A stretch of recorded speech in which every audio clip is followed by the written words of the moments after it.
the great things about coming to work with Mosaic was that Andre and Greg saw the benefits of embedding a culture of reflective practice throughout our agency, which I think 2.5 years on, reflective practice is embedded throughout the agency. But of course, what is reflective practice? Is it a place where you go and you know, it's not therapy. Reflective practice isn't therapy, although it can be, because you can use reflective practice for whatever you need to use reflective practice for. But it's a place to go where you can really think about the impact that this work may be having on you.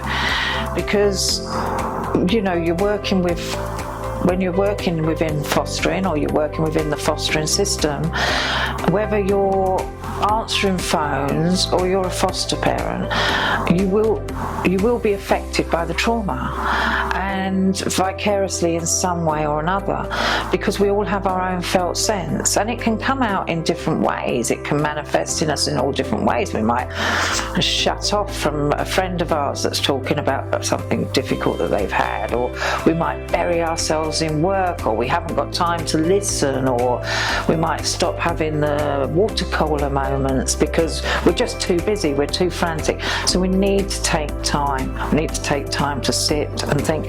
And sometimes when you're in a reflective practice group, it might be really personal, but it's about the group holding you.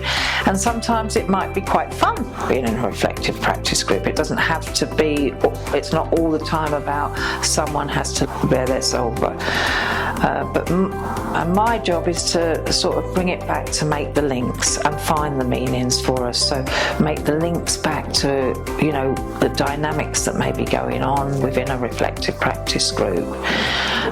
Within Mosaic, we have reflective practice groups for foster parents.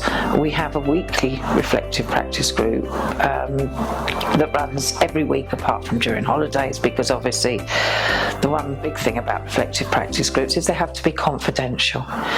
So because otherwise how can people trust in the process if what they're going to be bringing is going to be shared?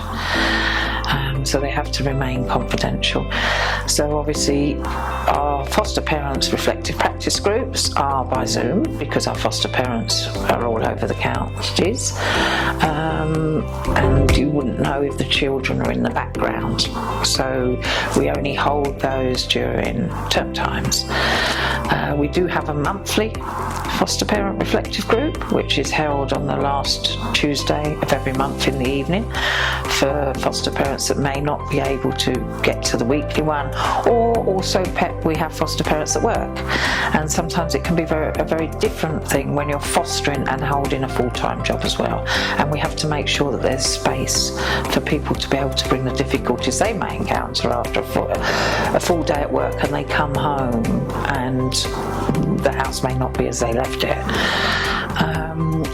We have an office staff reflective group, which is in person.